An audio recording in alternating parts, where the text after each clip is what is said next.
What the deuce is the bells ringing for? I thought I'll soon find out what's happening.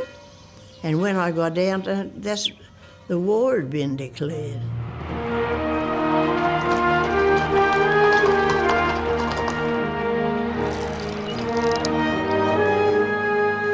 I said, well, it's no use worrying about it, Mum. I said, somebody's got to do it.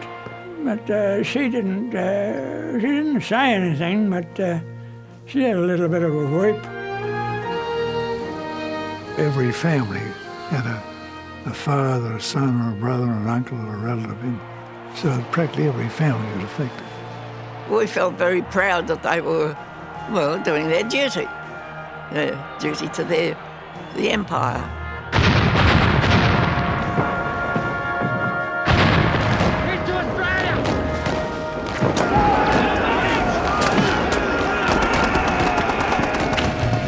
It was really almost the start of Australia as a nation.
Well, they say the good old days, but they didn't exist. I forget what the basic wage was, but it was very small. My father had a good public service job, but a family of five, you know, we couldn't have butter and jam together and bread, we had one or the other. And my toys were an iron hoop which I used to trundle along with a broomstick, and a two-wheel trolley made out of a kerosene case. They were my toys.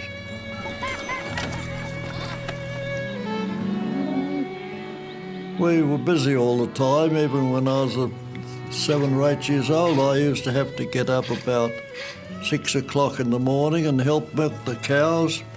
There was no milking machines. It was all done by hand, you know. More self-reliant, I think. We were brought up different anyhow. When you're 9 years of age, you're considered near enough for full grown to do some work about the place. Work. You talk about work. That was my work at home. We were 9 in our family. I was the eldest girl, so I don't have to tell you any more, do I? And I could read. I taught myself, you see. I know I had a little bit of an education.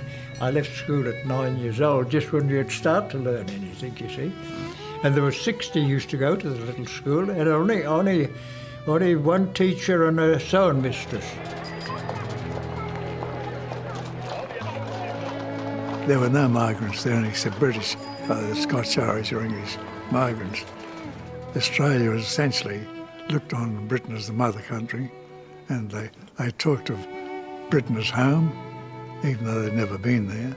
We didn't think of ourselves much as individual Australians. We were part of the British Empire and dependent entirely on England. The King, God bless him, the Empire, and then the land we love, Australia. King, the Empire, Australia. We did learn a little bit about previous kings, and I personally, I think that from what I'd read about them, the way they carried on, I reckon they all had their throats cut. Being a primitive Methodist family, card playing was out, dominoes were out. Presbyterians were even stronger. The story is told of one youngster was going along with his parents whistling. The father said, "Don't whistle, people think you're happy." It was Sunday.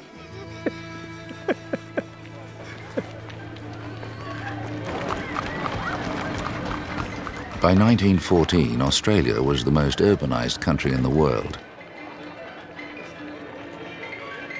The population was 4.5 million, mostly Australian-born, predominantly Anglo-Celtic. On the edge of the empire, we were white Australia in an Asian world. Vulnerable and remote, we knew we had to defend our island. There was a navy, a flying school, and compulsory military training, but they would never be adequate.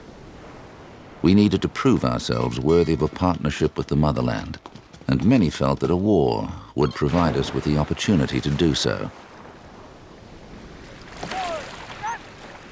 On August 4th, 1914, after Germany invaded Belgium, Britain, on behalf of the Empire, declared war.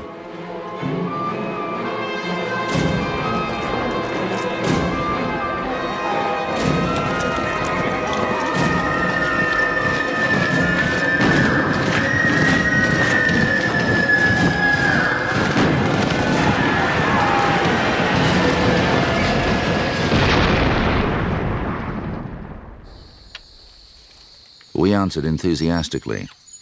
Our navy was placed under British control, and 20,000 men were offered for immediate service. Within 16 days of the declaration, 10,000 men had voluntarily signed up.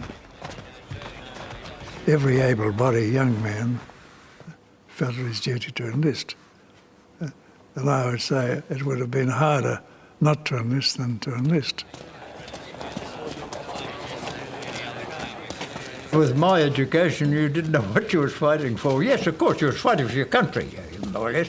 And I remember they asked me to draw a map of Australia, and I didn't know what Australia looked like, let alone draw one like it. The response enabled the army to set high physical standards. Only the fittest and the strongest were accepted.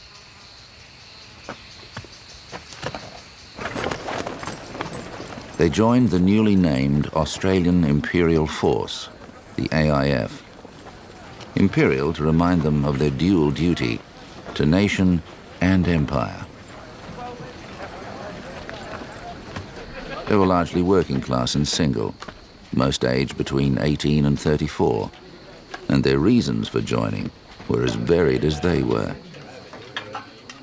Oh, they did want to go, you see. It was the money. They was getting such a pay, you know, you only get a few pound a week in those days, and when they got this money, they all wanted it. They didn't know what war was like. They'd never been to war. The town boys, they weren't quite the same as when you're in the country. I mean, you're brought up with a gun in your hand, as the saying is, and you like shooting, so you thought you'd have a bit of practice when you went away on some of these Germans. They did not take easily to army life. They knew they were civilians, not regular soldiers. The army, they believed, was their employer, and they resented most attempts to discipline them. Parade ground spit and polish did not sit easily with their desire to have a dig at the Hun. Fighting the Kaiser, who'll come a-fighting the Kaiser with me, and we'll drink all his beer and eat up all his sausages. Who'll come a-fighting the Kaiser with me? After only 3 months, they prepared to leave Australia. Their training was incomplete, but they went with their country's blessing.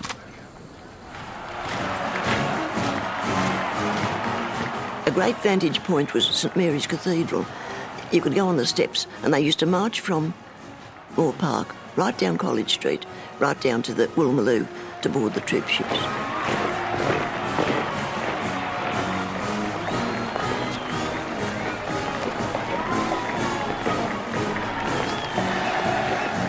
On November 1st, 1914, Australian and New Zealand troops set sail in the largest convoy ever to leave our shores. Many on board believed the war would be over before they arrived.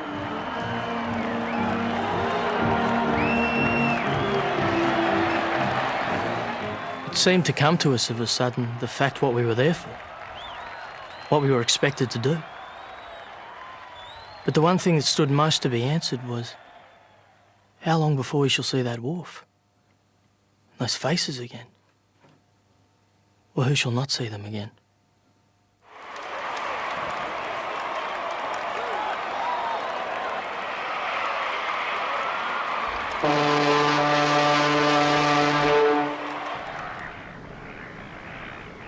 Their departure was delayed 4 times for fear of German warships in the region, and they were right. Prowling the oceans as a lone raider, the German cruiser Emden had sunk at least 15 ships and was hungry for more.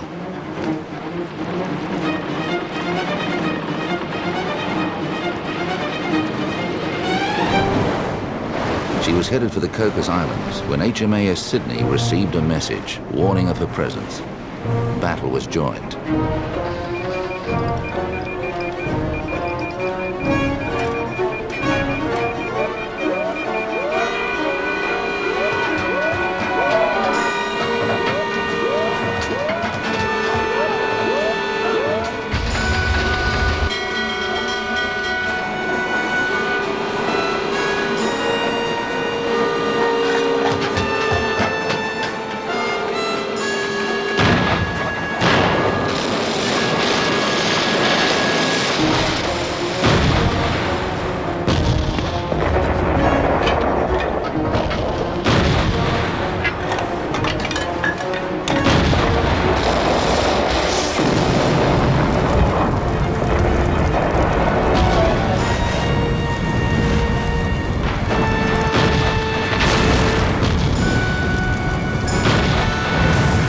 Sydney shelled the Emden to oblivion.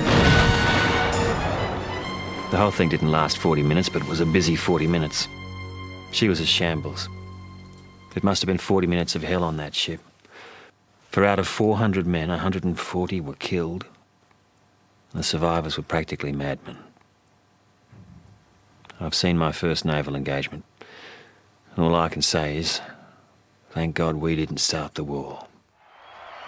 It was a resounding victory, and our first. Any opposition to the war was swept away in a rush of patriotism. The press and the government helped it along with a flood tide of propaganda that portrayed Germans as barbaric and bestial Huns. Australians took to hating anything German with a vengeance. I lived next door to a family of Germans and I didn't like them. Didn't like them at all. They were real Germans. I don't know whether they were interned or whether they went over to Germany just before the war started or what, but I never saw them again. Australian Germans were assaulted, abused and ostracised. German street names were removed. German pianos smashed and people spied on their neighbours. By October, 4,500 residents had been interned. Just felt sorry for them, I did. I don't know what other people thought. I did hear people say, serve them right, shouldn't be a German. For now, though, these were the only Germans Australians would encounter.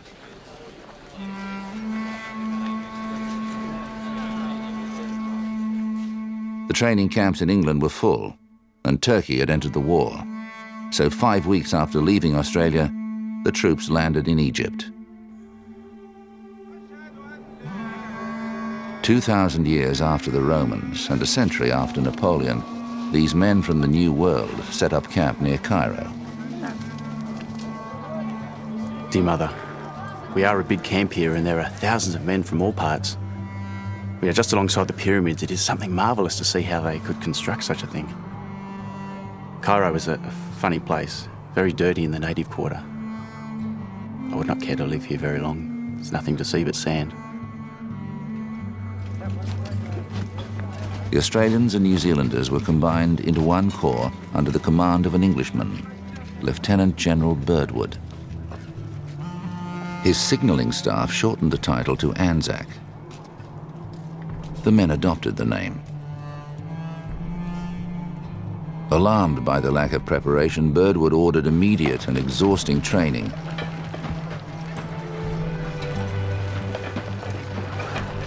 It was rotten.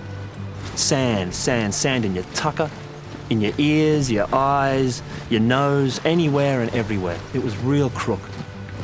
We done marching, skirmishing and digging for weeks and weeks.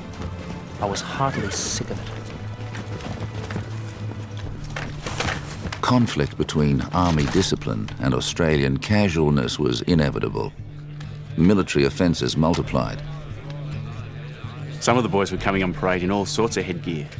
Helmets, caps, etc. The CO would ask them where their hat was. "I lost it, sir," and so on. "Well," said the Colonel, "well, you will have to get a hat. I'm not going to tell you how to get one, but get one." That night the Colonel's hat was stolen and has never been found since. They had left Australia with dreams of glory, but the realities of heat, sand and dust and the sheer monotony of training brought out other aspects of the Australian character. With or without official leave, they descended on Cairo, filling up the hotels, the brothels and the streets, where they gambled and fought. I don't know. Got me out of something nice. Think about papers on that. A little bit more. Wonder if it'd be too much trouble to ask how much? 20 piastres. 20. Cripes, that's only 4 bob. Hey, cut it out. No. This is wartime. In a month we might be dead. They dubbed Egypt the land of sin, sand, shit and syphilis, and they treated the locals with disdain and intolerance. We've rather outstayed our welcome here. The natives are no longer fulsome in their admiration now that our money is gone. The pyramids and the Sphinx no longer charm us, and the niggers and their beasts are only a nuisance. In February alone, 131 disciplinary cases and 24 men with venereal disease were sent home to Australia in disgrace.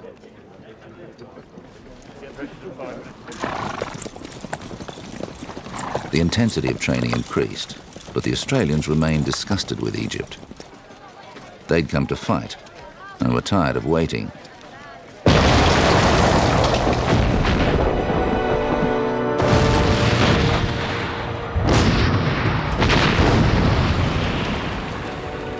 In Europe, the war was now a deadly arm wrestle. Great armies locked in a stalemate. No one seemed to have a clear idea of how it could be won.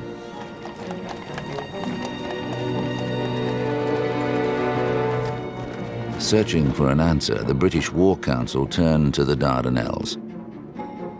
If they could control this narrow strip of waterway, then they could eliminate Turkey from the war, open a supply line to their Russian allies, and attack the Germans on 3 fronts.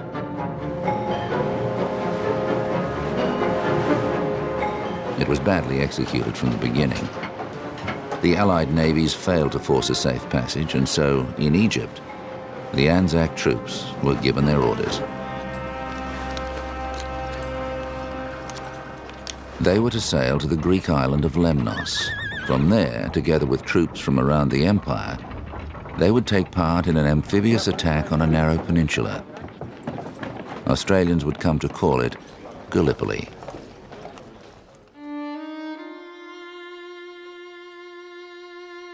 We're about to leave for the front, and nothing could give me more infinite joy than to tell you this glorious news. As we've been told that we'll probably land under fire, we are full of joyous expectancy.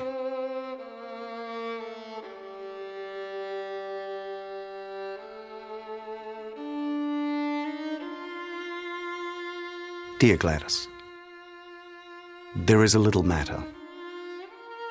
We're about to take part in some very severe fighting, and there's no doubt that those who come through it alive will be very lucky. If I should go under, there's no need for me to say of whom my last thoughts will be. Mere written words could not convey my feelings regarding you, dearest. I know that you know, and that is sufficient. They were told they would land on an open plain and face an inferior enemy. But this was what awaited them. Sheer cliff faces, a tangle of ravines and gullies. The Turks knew an invasion was coming and were well prepared.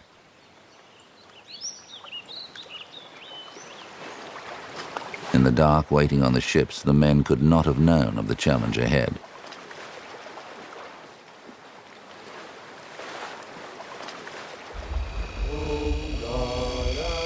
We're getting very near to our destination. Some of us never to return, I expect.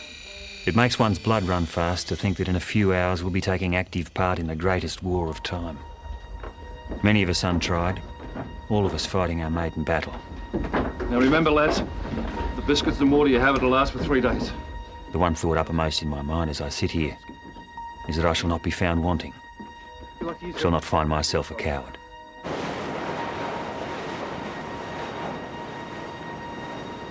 At 3:30 a.m., the boats pushed off in silence and were steered towards the wrong beach.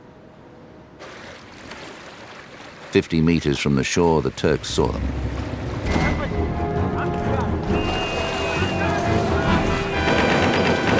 The boat's grounded 30 yards before the beach, and I jumped into the water, icy cold and up to my waist. The son laughed and joked, while others cursed with ferocious delight. We lost 3 on the destroyer and 4 in the boat getting to land. I waded to shore. The Turks were close on the beach. And by that time they'd got our range. Hear the click of bayonets fitting on the rifles, and then in the semi-darkness our men gave a wild Australian cheer and rushed up the hill.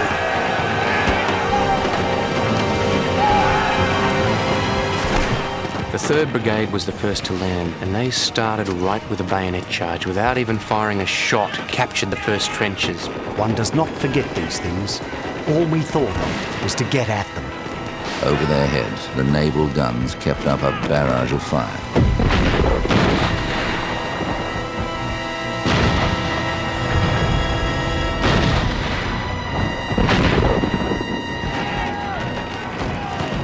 Up the hill we swarmed. The lust to kill is on us. Clean over a machine gun we went. Men dropped all round me. It was mad. Wild, thrill. Into one trench and out of it.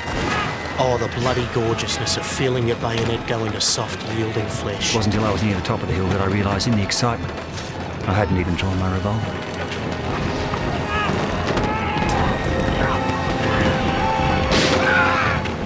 The wounded lay where they fell, and newly landed men helplessly stepped on them. On the hospital ships, the bloody parade began. They came in an endless stream. Some walking, holding arms or hands covered with blood. Some on stretchers with broken legs. Some shivering and collapsed through loss of blood. Every man had at least 1 wound.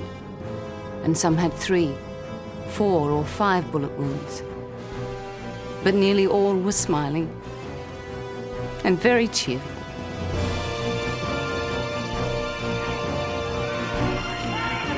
The attack was fragmented into hundreds of small battles, the Anzacs constantly trying to move forward.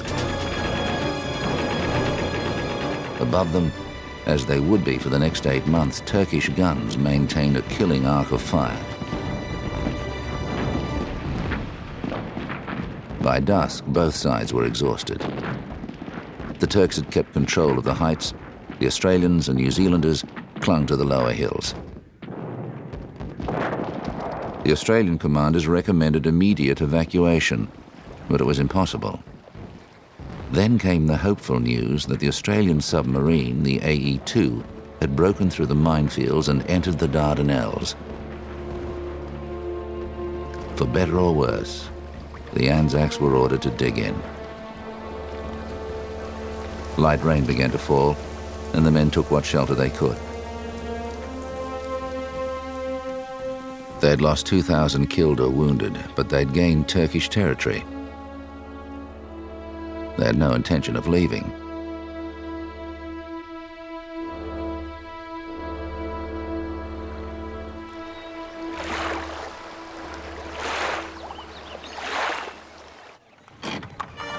Australians had been eagerly anticipating news of their troops in action. They were not disappointed. Every Australian woman's heart this week is thrilling with pride, with exultation. And while her eyes fill with tears, she springs up, as I did, when the story in Saturday's Argus was finished, and says, "Thank God I am an Australian. Boys, you have honoured our land." The legend of Anzac was born in those first days. The country innocently celebrated, and tens of thousands more men enlisted. Slowly at first, then relentlessly, the published casualty list grew.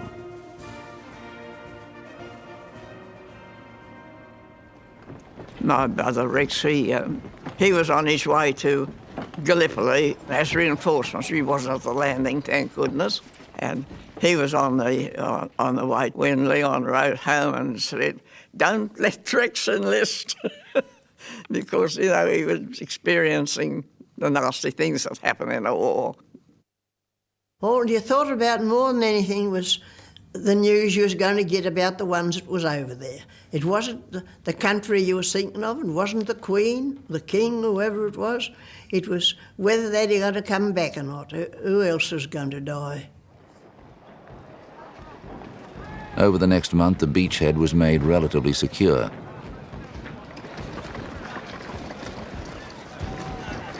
The men had faced the hard facts of death and were now determined to win.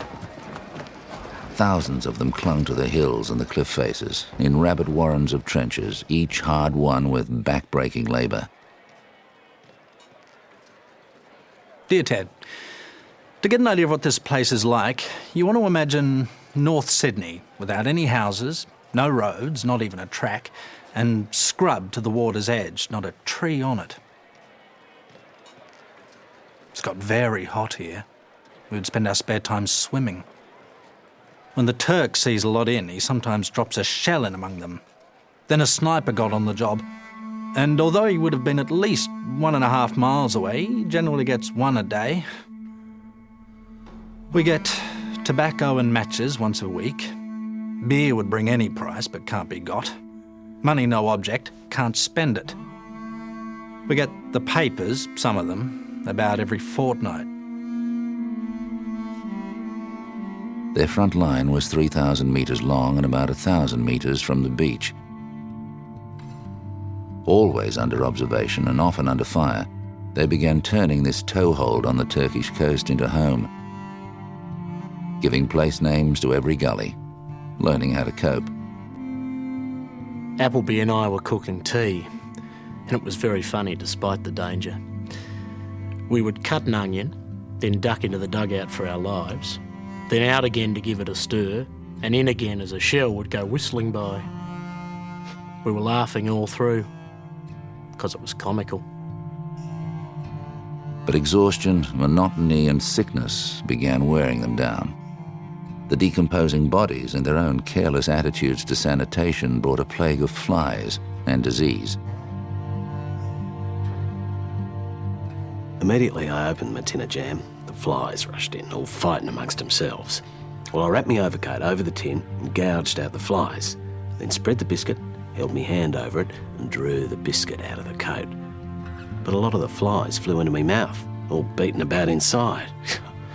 Of all the bastards of places, this is the greatest bastard in the world.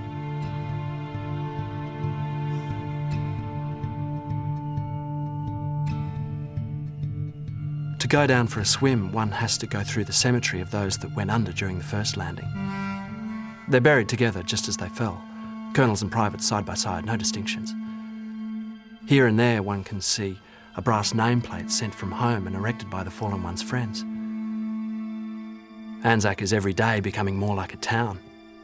The huge stacks of cases and stores make us think when we go down there that we're going into civilization again. There was virtually nowhere a man could stand, nowhere to relax. One's nerves get very nervy, having to be on a continual strain of looking, watching and listening all the time. You'll see some chaps walking along when all of a sudden they will duck behind something and get under cover when it is only a steamboat blowing off steam. Everyone laughs at the time, but still nearly everyone gets to doing it at some time.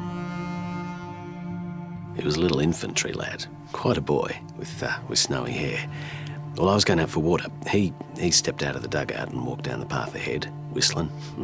I was puffing the old pipe. Well, he suddenly flung up his water bottle and wheeled around and then stared for one startled second, even as he crumpled at me feet. In seconds, his hair was scarlet. His clean white singlet all crimson.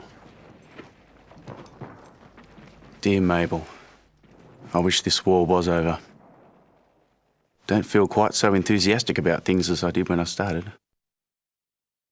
It only takes a few weeks to make a recruit into an old soldier at this game, but I suppose it was necessary for future peace of the world. Peace became a passion for some women in Australia, and organisations like the Women's Peace Army endured public and personal attacks. For most women, though, the war was a time of frustration and apprehension. Denied direct action, they involved themselves wherever they could. The Red Cross quickly developed a national network of branches, and women and children provided soldiers comforts and raised money. Their efforts were relentless. Oh, look, the word raffle was a nightmare. They'd raffle their grandmother if you'd let them. Anything. Oh, I know what we'll do. We'll have a raffle.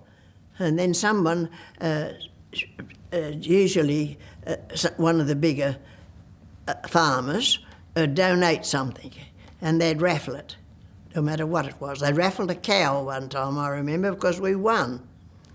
My father won the cow. She was a white cow. I can remember that as well as anything. Everybody knitted. Everybody. Some of the socks that weren't so comfortable, I believe, but you did your best. Some enlisted as nurses. Others cared for wounded soldiers home from Gallipoli. Crippled and maimed men limped off the ships. Many women had now either suffered loss or knew someone who had. Enlistment fell away. The soldiers on Gallipoli had been subjected to propaganda slogans about the Turks, and at first they believed many of them.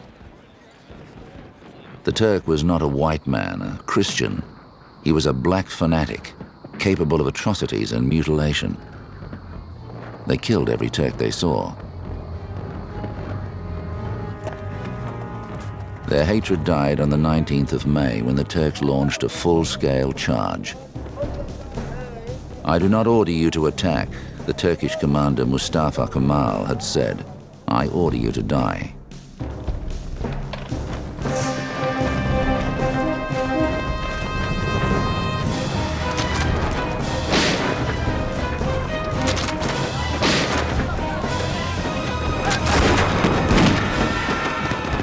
In the face of lethal fire from the Anzacs, they did die.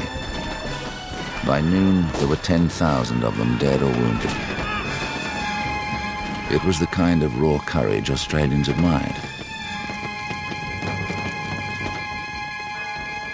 An armistice was agreed to bury the rotting dead. In some places, the dead were in heaps of anything from 20 to 100 where our machine guns caught them. In these heaps, you could not tell which head, arm, or legs belonged to the bodies. In fact, parts of them were eaten away with germs. One could have got lots of souvenirs, but for the smell, which everything you handled had. I talked to the Turks. One of them pointed to the graves and said, "That's politics." Then he pointed to the dead bodies. "That's diplomacy," he said. God pity all of us poor soldiers. The opposing sides talked and exchanged souvenirs, then returned to fighting. To the Australians, the Turks were now Jacko, Abdul, and Johnny Turk. It was an odd mutual respect. The Turks sent over cigarettes and a note saying, "Although we are at war with the Australians, yet they are friends." They wanted some bully beef, as they liked it, which was thrown over to them. Also asked us not to throw the cricket balls, bombs, as they didn't like them. They signed themselves, "Your comrades in arms, the Turks." Once on Gallipoli, there was nowhere to go, and the Australians had to make do with whatever they could scrounge or manufacture. They enlarged their dugouts, furnished them with bully beef cases, invented the periscopic rifle, and made jam tins into bombs. Like powder, bit of old shrapnel, just a dash of barbed wire, rusty if possible. Tamp it down, add detonator and fuse. Voila! The weeks dragged on into months, the two sides often no further apart than 12 meters. All around them was the evidence of their continuing sacrifice. Along the walls of these trenches are at intervals the bodies of both Turks and Australians. The bodies are sprinkled with chloride of lime when the trench is widened. In one place, the foot of a Turk protrudes into the trench. The sole of his boot is covered in signatures. In another, a Turk's leg helps support a bomb shelter overhead. And a little further along, you strike the body of an Australian, buried in full kit, protruding into the trench.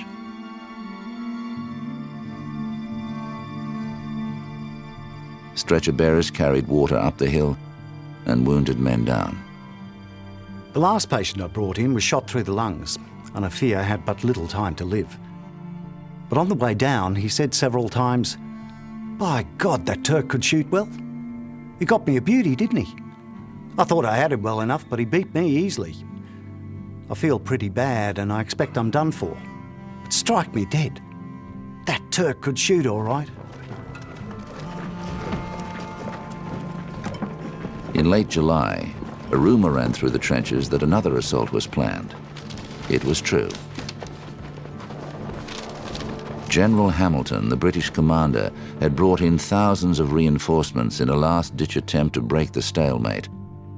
The men, sick and weary, resigned themselves to their fate. The Empire forces would attack at different points, try to break the Turkish lines and advance towards Constantinople. The British would attack at Suvla Bay and Cape Helles, while the Anzac objective was the hills above Anzac Cove. On August 6th, the Australians were to charge the Turkish trenches at Lone Pine. We were ordered to get ready. We started sewing white patches on our shirts, one on our back and one on each sleeve. We sat in our saps and trenches all night and shivered. I can't say we slept. At any rate, I didn't.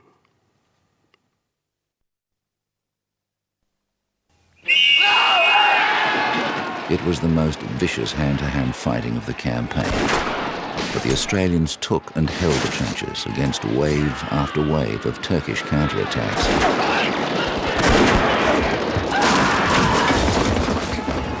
7 Victoria Crosses were awarded after the battle. Other attacks had failed to achieve their objectives. The offensive was falling apart, but still more sacrifice would be made. On the following day, 600 men of the Light Horse Brigade were ordered to attack the Turks at a place called the Neck. Come on, lads. Unload your rifles. Nothing up the spout. We're going in for the bayonet. No bullets. Unload. Nothing up the spout. We're going in for 4 lines of men, 150 in each line, were to rush across a piece of land 40 meters long and 16 meters wide. 5 enemy machine guns and hundreds of rifles covered every square inch of it, and the Australians would charge with bayonets only. The Turkish lines were shelled in an attempt to give the attackers a chance, but the bombardment stopped 7 minutes early. The Turks scrambled back to their posts, re-aiming their guns. The first line, Victorians, leapt to their deaths. We knew we were doomed. 23 minutes past 4, we stood on the edge of our trenches. In a few short minutes, the crackle of musketry turned into awful roar. Most of them fell dead or dying within the first few metres. The second line, also from Victoria, leapt out 2 minutes later. They advanced little further. Not one got back, except those that didn't get as far, or who were wounded and dropped into dead ground and returned on their bellies. I'm ill. The officers that are here are ill. The whole regiment is ill, the Army Corps is ill, and the news is ill.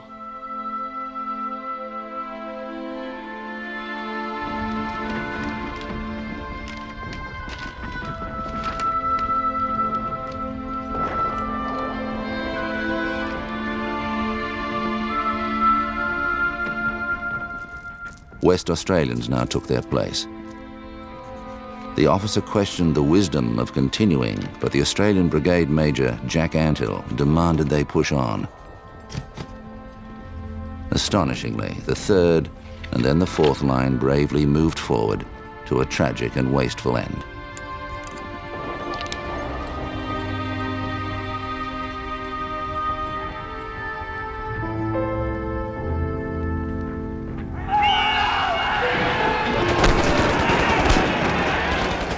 Imagine what it was like. Really too awful to write about. All your pals that have been with you for months and months, blown and shot out of all recognition. There's no chance whatsoever of us gaining our point.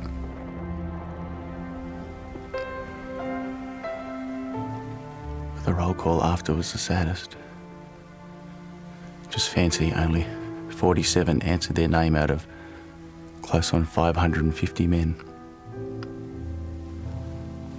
When I heard what the result was, I simply cried like a child.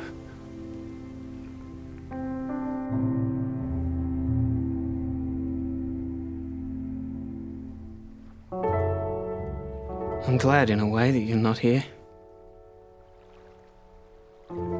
One of the most awful sights I've seen was a poor devil being held down on a stretcher. A total nervous wreck and probably mad. His brother had fallen almost in his arms with his head blown off. It would almost make you cry to see a fellow like that. A chap becomes absolutely callous here. And dead men and other sights he sees have no effect on him. Even seeing one's friends go down seems natural. But I shall thank God I haven't got to see any brother dying. This is rather morbid talk, but it struck me several times. It's a good job Willie can't come, and Jack is too young.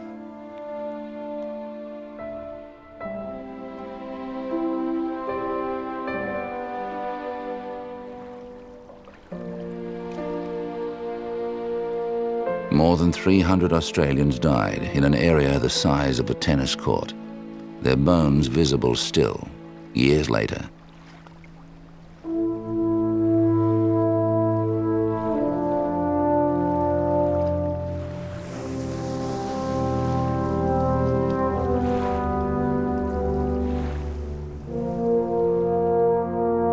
In Australia, the casualty lists were posted. Among them was Ray's brother, Norman. He lasted only a week. He was killed at the Battle of Lone Pine. We at home didn't get any advice about how he was killed or what happened to him.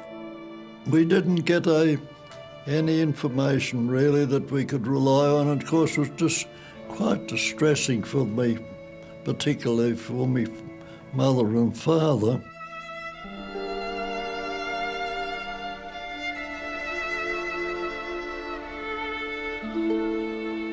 The minister or the priest, when there'd be a fatality, they used to come and break the news to the people. You'd hate to see them come. Yeah.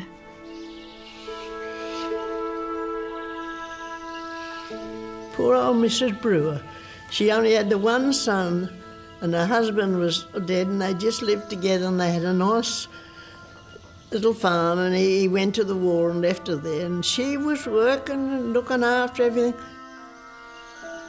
You know, I had to go and tell her he was dead. No one else would tell her, and you know, I still think of it. It's not as easy as it sounds, you know. Dad was killed today.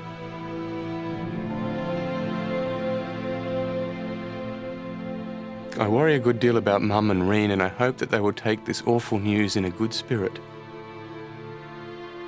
Anyhow, Dad died a glorious death and for a worthy cause, and I know he didn't begrudge his life. God bless dear old Dad.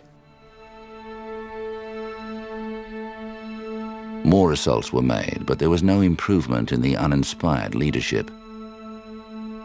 By September, the Anzacs were only 1,000 metres further on from where they had originally landed. Finally, the major offensives were halted. What a gigantic conflict this has turned into. The loss of life is appalling. Rivers of blood. The trench is red with the lifeblood of my comrades. Sometimes I weary so of it all and long for peace. It is only the fact that the safety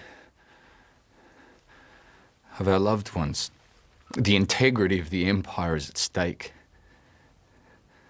that lifts our spirits up again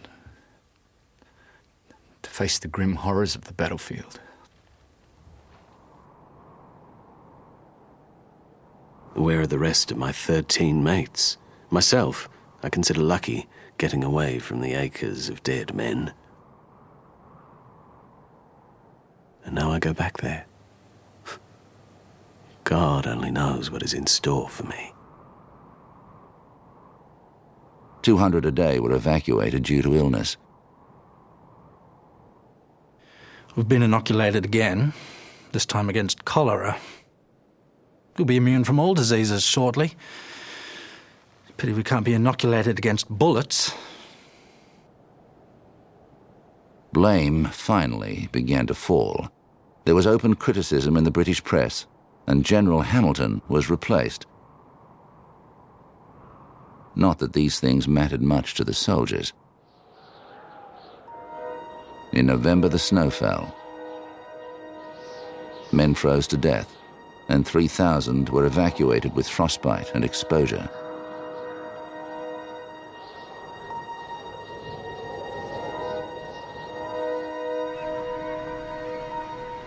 In Australia, the Prime Minister, Billy Hughes, conducted a war census that revealed there were 600,000 men who had not yet volunteered. He sent each of them an appeal to enlist. White feathers, meaning cowardice, began appearing in men's letterboxes. The posters all around the town, your country needs you, pictures of Kitchener and very much propaganda for enlisting. I was 17 and I put my age up to 18 and we went down and enlisted. When I so used to horses and things like that, I went in as a reinforcement, the 9th Light Horse. The men on Gallipoli remained true to their ideals, though most were now stripped of all illusions. They were unfit, malnourished and exhausted, but they had learned to trust themselves and were still determined to win victory.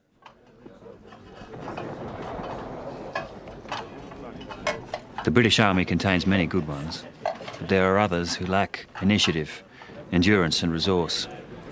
And God help England if she relies on these last. This war has made me intensely British and absolutely Australian. Kitchener came to Gallipoli and the decision was made to evacuate. The Anzacs had lived, fought and died as mates, without sentiment but with strong memories of those who had died game. To leave them behind seemed unthinkable. The last night at Anzac. It hurts to leave this place. And I'm damned if they can say the Australians failed to do what was asked of them. They did everything, more than they were asked. We feel it very much, believe me.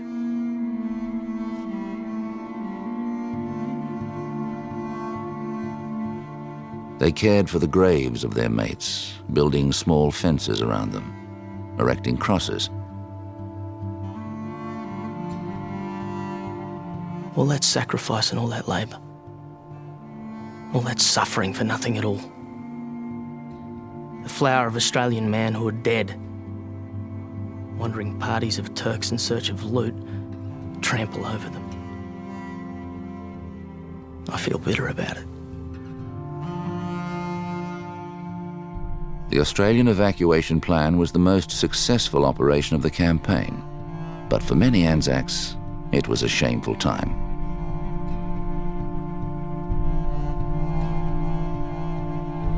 They begged to stay to the end, saying first on should be last off. They did not yet know what the name Gallipoli would come to mean to their country, nor did they see the fires that awaited them. They simply wanted to soldier on.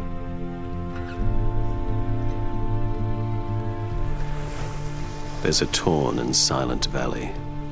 There's a tiny rivulet with some blood upon the stones beside its mouth. There are lines of buried bones. There's an unpaid waiting debt. There's a sound of gentle sobbing in the south.